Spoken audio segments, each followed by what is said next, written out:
About 5 months ago, my gym, Catalyst, got into trouble. That is, I'm sure, not what you're expecting to hear on this podcast, especially if you're a follower on Facebook and you haven't been following Two Brain for a while. You probably see a lot of business coachy influencers out there who paint a really rosy picture of their gym or their former gym if they've sold.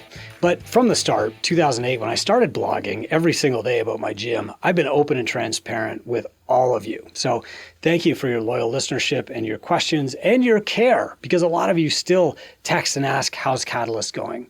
So I'm Chris Cooper. This is Run a Profitable Gym. And if you want to talk about this and you're in Two Brain, you know that you can reach out to me anytime and I'll give you whatever you want. If you're not in Two Brain, go to gymownersunited.com. That's our free public group. And you can ask me questions there and I'll answer as clearly as I possibly can to help you. So what the heck happened? Today I'm going to talk about my gym going through a bit of a dip after I'd expected it to. We're going to talk about what the bottom level looked like for me and how I had to make the decision on what I was going to do with my gym and then how I fixed it. And the reason I'm sharing this with you is I think that these lessons will be helpful to you. I'm going to be as step-by-step and as precise as I possibly can be, but also I think it might be inspirational for you if you are at the bottom, because a few months ago I was in a pretty dark place with my gym and I knew that I had options to sell and I came very close to taking those options. So let's get into it. And I'm going to be as open and transparent about everything as I possibly can be. So first, a history of the numbers. At our peak, Catalyst did $72,000 a month. That was kind of our best month ever, like a one and done, and it included some proceeds from an insurance-funded program that I built. That program was called Ignite Gym, and I later broke that off and sold it to somebody who was like a really passionate practitioner about it. When we were hitting around 65 to 72 a month, our expenses were about $24,000 a month. Now, that's our fixed expenses. So that's our basic salaries, our rent, our power. Those aren't our variable costs. So variable costs are coaches who get paid when you get paid. So all of our coaches have been on the 4/9 model since 2005. That means they're earning a good wage, but it's not a fixed expense for me. If there's no money coming in, the coaches aren't earning either. So when I sold Ignite Gym, our revenue dropped by about $16K, but our expenses dropped by $8K too. The new high watermark of about $56,000 a month in revenue is still pretty good because our fixed expenses were about $16,000. So of course that's plus 4/9 of the rest, but you can do the math and sit down if you want to. You'll see that we're super profitable. So I also owned the building, which meant that the rent expense of $3,500 a month was coming to me. Plus I had a base wage of $100,000 a year plus profit on top. In fact, in that year, I had to build a garage just to eat up some of my corporate proceeds so that I wasn't paying tax on them. Now, these numbers are just for context and scale. If you live in Vancouver, your numbers are going to be a lot higher because you should be charging more for your service because the cost of living is higher. If you live in rural Manitoba or whatever, your numbers are going to be lower because your expenses won't be as high. And so you can compare for yourself, but what's really important here are three things. Number one, highly profitable. Number two, a fixed wage of $100,000 a year. And number three, there was still profit left over and I owned the building.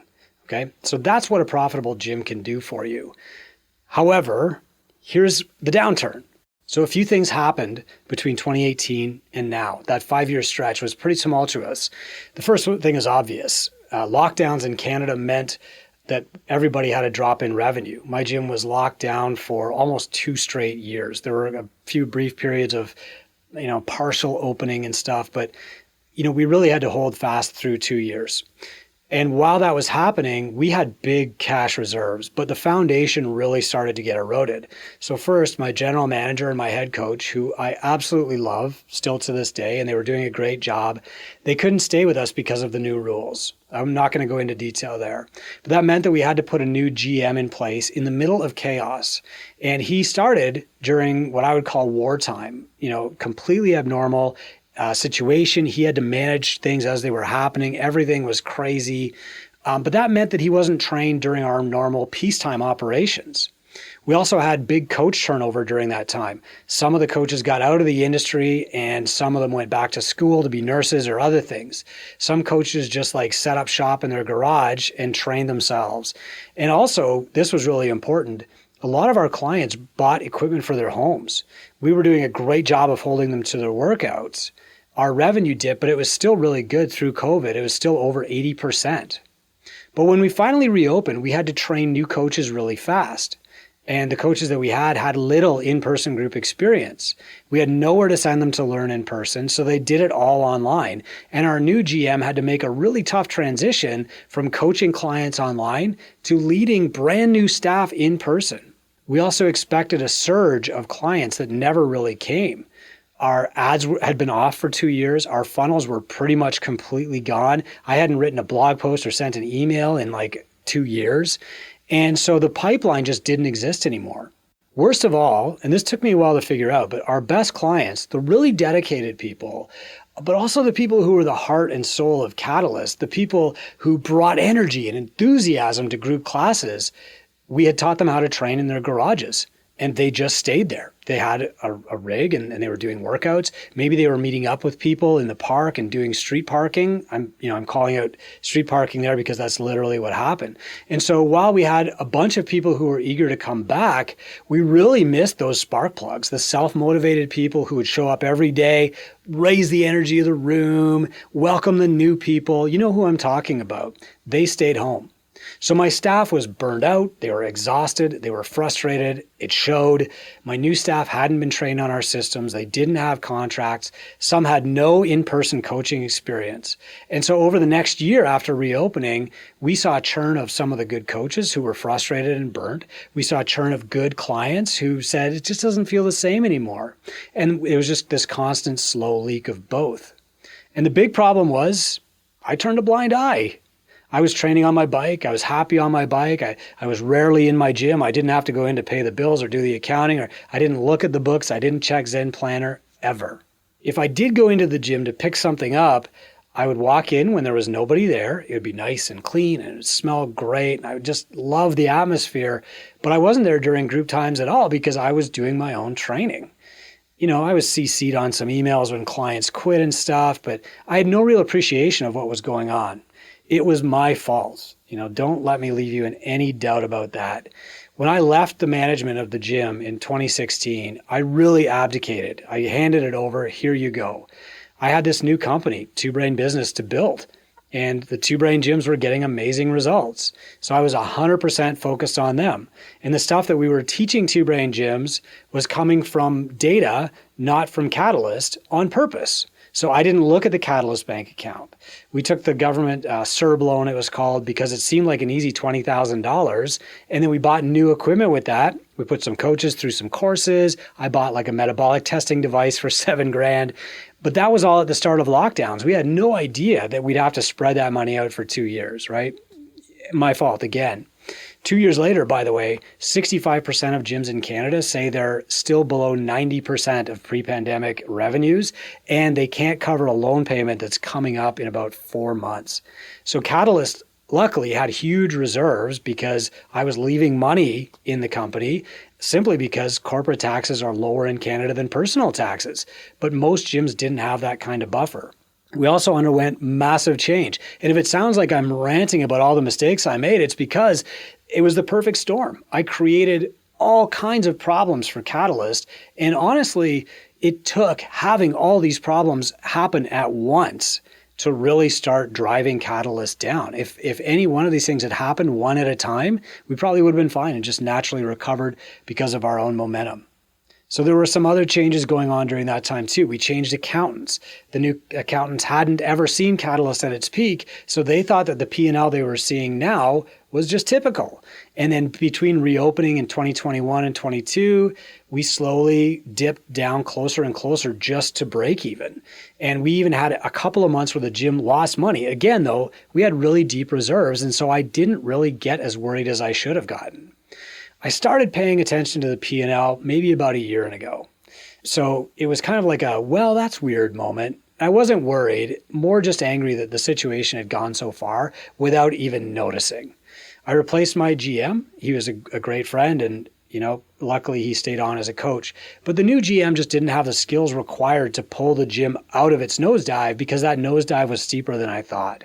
Finally, another huge problem, and this goes on, is that I treat Catalyst like a petri dish, like it's my science experiment. So within like 4 years, we added level method. We dropped and then we reaffiliated with CrossFit. We went from fully in person to online only. We went from class focus to back to focusing on PT and semi-private. We switched programming at least 4 times. And every time these things changed, we would lose members who just didn't know what we were about anymore. We brought heart rate training in and then we took it out again. So to be honest, all these things were happening at once, and I had no idea how bad things were gotten. Again, that is my fault and my responsibility and nobody else's. Even if you have a gym that runs itself, you should be absolutely aware of what's happening in that gym and looking at the numbers. So we had a revenue problem and we had a retention problem.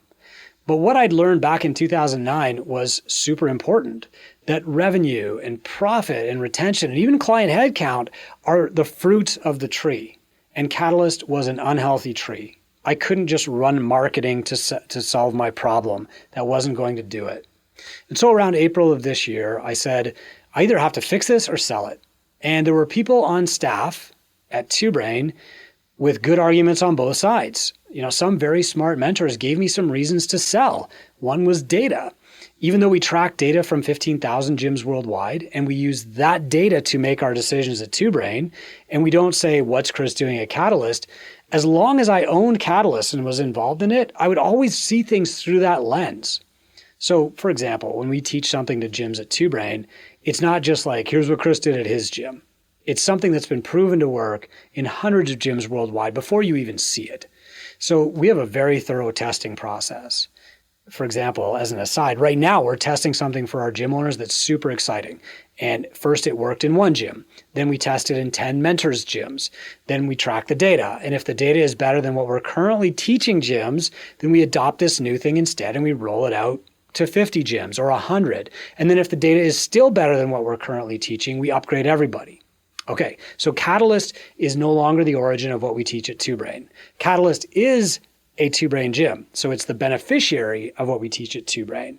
But in April, when I finally stepped back into my gym, I found that we were nowhere near the Two Brain standard. If I put every Two Brain gym, all 950 current gyms and 3,000 alumni on a list, Catalyst would have been near the bottom, not the top. At that time, when I figured that out, I had options to sell. Since I owned the building, I could also have just closed down the gym and rented the space. Our vacancy rate in the city is less than 1%, so I could have filled it with a tenant who paid more than Catalyst really fast. The other argument for closing the gym or selling it was that every minute spent fixing the gym was a minute that I wasn't working on Two Brain. And it almost felt selfish to fix my own gym when I could be producing content that would help other people fix theirs based on the experience of all the people in Two Brain and not just me. And finally, when I looked around for a model of successful leaders in the industry who kept their gyms while they were building something bigger, a bigger movement, I couldn't find any. Even Greg Glassman shut down the original CrossFit gym when the CrossFit movement got too big. And I think he was right to do so. The movement required his full attention. So I have no problem selling companies or shutting them down. I have no hang up over sunk costs. I've sold and closed other companies that I've started, quite a few of them even. But there was one reason to keep my gym, and only one, and that is I love it. And I wanted to keep it. And that meant that I had to save it. The problem was that time wasn't on our side. We were on a downward trajectory, and if I didn't do anything, it would just keep getting worse. Now, if it sounds to you, if you've been around for a while and this sounds to you like the same problems that I already fixed in 2008, 2009, wrote a blog about for 3.5 years, and then finally turned into my first book, you're right. That was the most frustrating part to me. It became clear that I wasn't fixing my gym. The gym that I had left it in 2018 was a good, solid gym. It felt like I had taken over somebody else's gym and I needed to rehabilitate it. So here's how I did it, step by step. And thanks for bearing with me through this. I know some of you longtime viewers and listeners would have been interested in that story, but if you're just tuning in, it might sound kind of weird for the founder of Two Brain Business to be complaining or talking about his own gym struggles. But now what I'm going to do is take those struggles and I'm going to share what I did to turn them around. Hopefully this serves as inspiration. Maybe it's just a reminder for you, or maybe it's even a step-by-step process to spur your own comeback. All right, here we go. First, I had to really take stock. This is called the Stockdale paradox. And you have to be absolutely clear about the reality of your situation and at the same time optimistic that in the future things are going to get better. So the first thing that I had to do was get real. I had to cut down to bedrock. I had to ask myself, what was solid? Like, all this stuff wasn't working. What was working? So I made a list of the staff that I didn't want to lose. And I did an exercise that we use in Two Brain called the 6 audits to figure out the foundational needs. So for example, I did a facilities audit and I did a walkthrough and I changed some gym light bulbs. And then I did a sales audit and I looked at our packages and I found like we have 76 different options in Zen Planner somehow, right? I found that our sales binder was completely confusing. So I used the Two Brain template and I fixed our sales binder. And then I went through Zen Planner person by person. I had to learn the system all over again. I hadn't touched it in years. And I brought it down to like 5 different service offerings out of 76. That was quite a job. It was not fun, but I had to bring things down to absolute solid bedrock before I could build them back up again. I also found people in our system who were overdue. They owed us money. I found out that we had like a whole bunch of different invoicing and we had cash sitting here and we had subcontractors, coaches who hadn't been paid on time, that we owed them money. Other people owed us money and had overbilled. Some people needed refunds and had been promised them. And so we had to audit all of that. We had to do the same thing with our expenses. We had to cut back to bedrock to like, okay, now we're even. We know that our bills have been paid. We know that we've collected the debts, and here we are, almost like we're starting from scratch again. So it sounds like there's a lot of challenges here, right? But I also had some assets. First, I had a Two Brain business mentor and access to all the Two Brain resources. So I knew that when it was time to rebuild, I would be able to do that really quickly. You know, the first time I went through this gym repair with Catalyst, it took me 3 years because I had to build everything myself. But now I know with Two Brain, I could do this in, a few months because all the templates are there, all the strategies are there, they're proven, it's just cut and paste. And I knew that I could just utilize those resources for my own gym when I was ready. I also had a few other assets. Number one, I had a bit of runway. I still had some cash reserves, and so I could afford to take it slow. I wasn't desperate to make money this month or risk going bankrupt. So I knew that I still had 4 or 5 months of runway.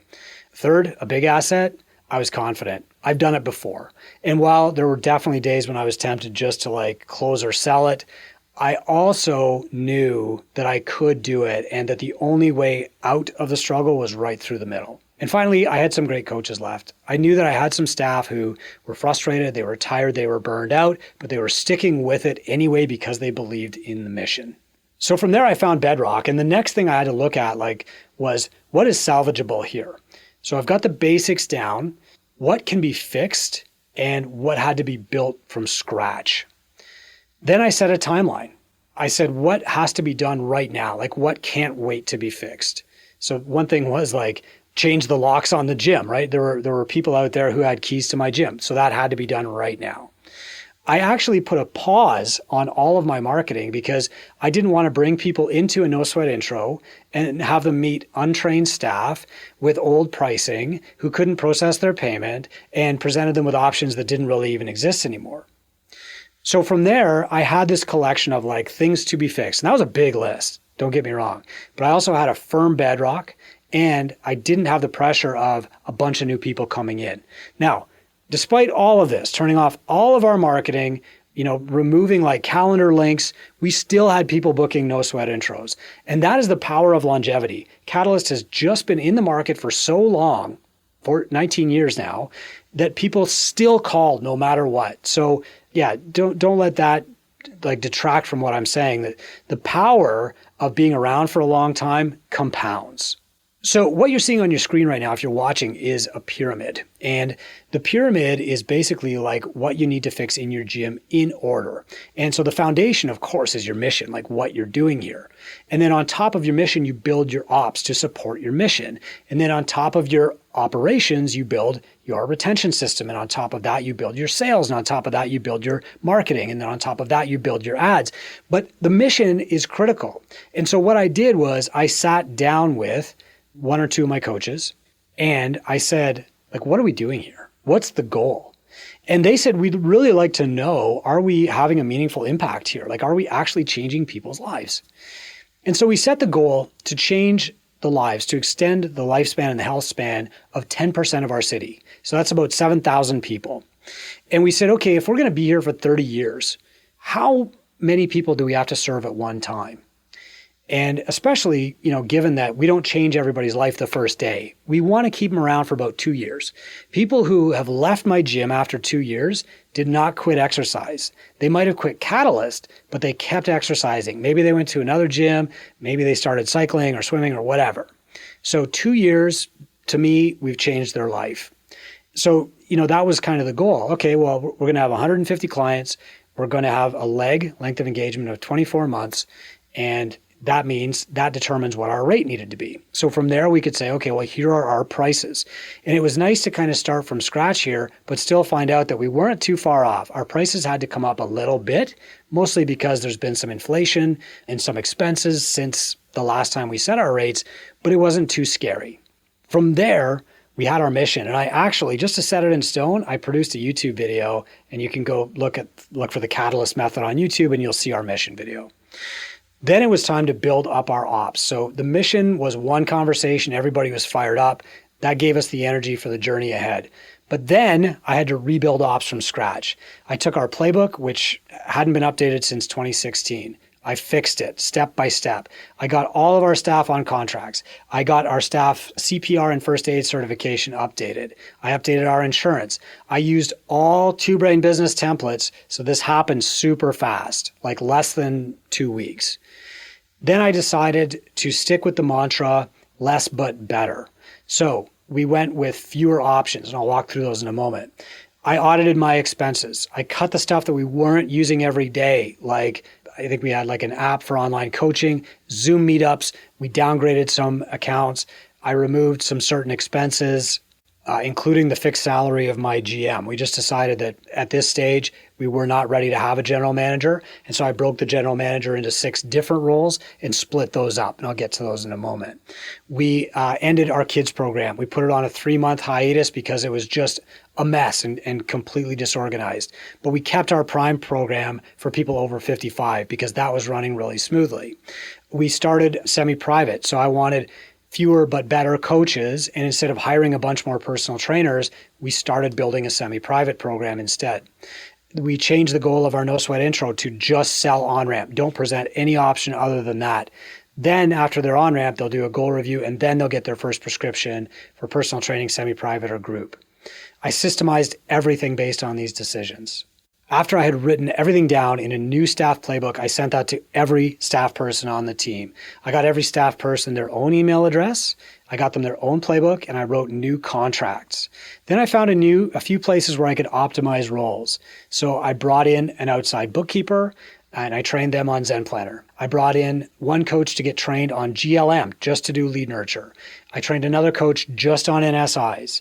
I made them experts. I brought in a separate bookkeeper just to do like our books every month and give me an updated P&L so I could see what was happening with these changes. And finally, I cut some staff, not to save money, but to give more work to the best. Now, I didn't have enough staff. I had to hire someone. I had a lot of coaches doing 2-3 sessions or classes a week. And I really wanted to focus on having 1 or 2 great coaches who were doing this and nothing else. So I knew that I had to hire somebody. The staff was amazing. They were willing to help and pitch in, but I wanted somebody who I knew was going to be there and flexible. So this took me about 3 months. We started posting job ads in different places. If you're in Canada, you're familiar with the federal job bank, the provincial job banks. I posted them on local bulletin boards, and I was just getting nothing. I was on LinkedIn, Indeed, Monster. And then finally, I posted the exact same ad on a different community services board, and I got 7 great applicants. And what I learned from that is that like a job ad where you're hiring is a lot like a Facebook ad.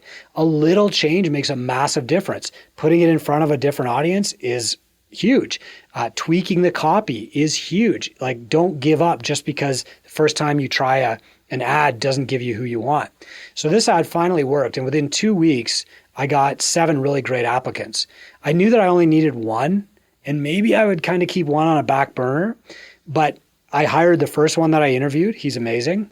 And then I sent the other resumes to the other Two Brain gym in town, which is 2 blocks from me, and said, hey, here they are. So I contacted the applicants first and said, hey, I'm full. Thank you for applying. Your resume looks great. Do you mind if I pass it on to another local gym owner who's a friend of mine? And I did that, and that helped plug his gaps too, which was a great win. And the lesson there is like always be hiring. You need to set up a staff pipeline just like a client pipeline. So my lowest point in this whole process, and this was months long, it was a great lesson. I was hauling garbage, old shoes and cardboard boxes and lost and found crap out of my sales office. And I was in a very bad mood while I was doing it. I was sweaty, filthy. I did not want to be there.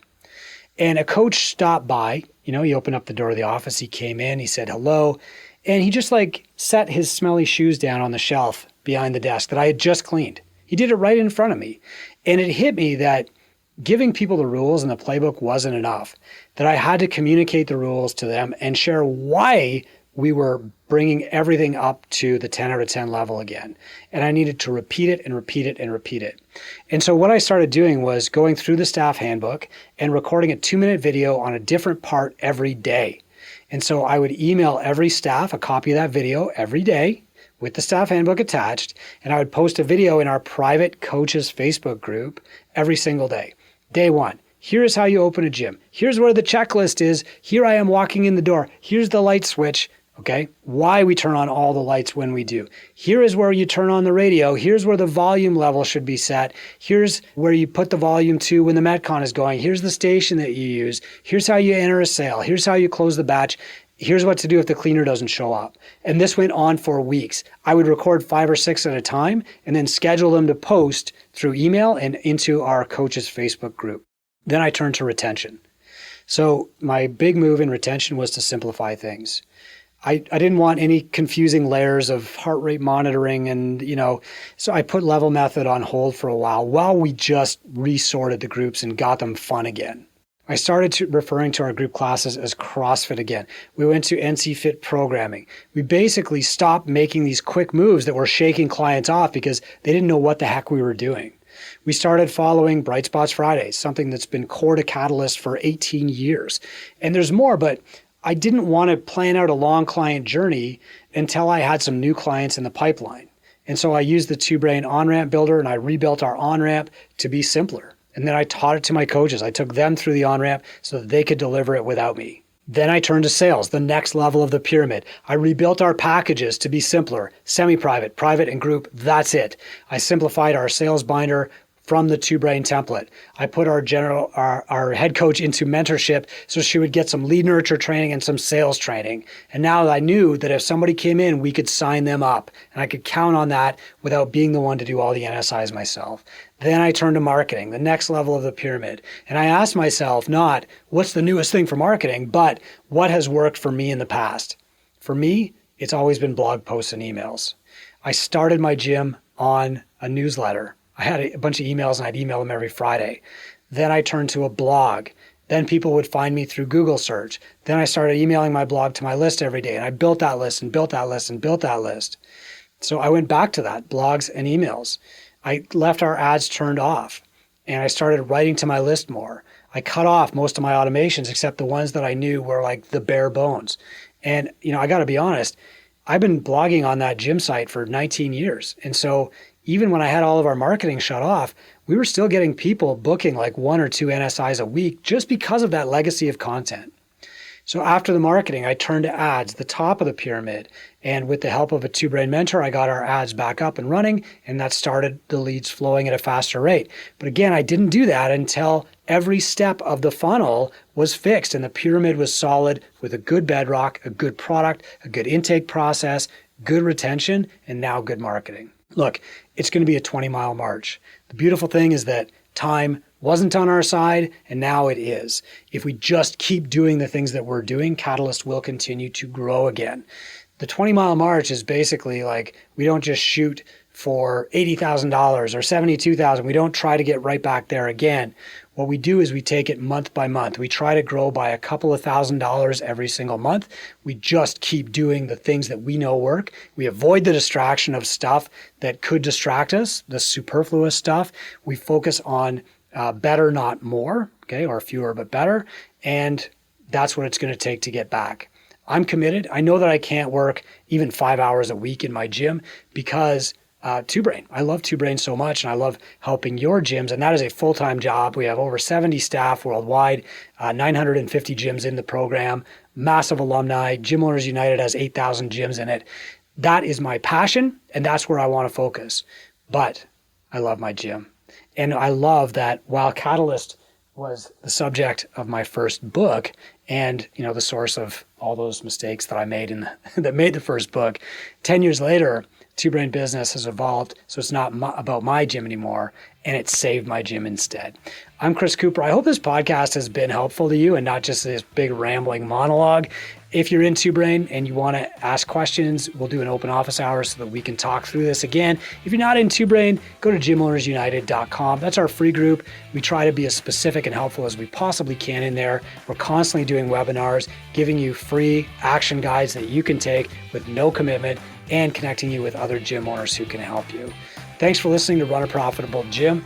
I'm Chris Cooper. Get time on your side, and we'll see you as you grow.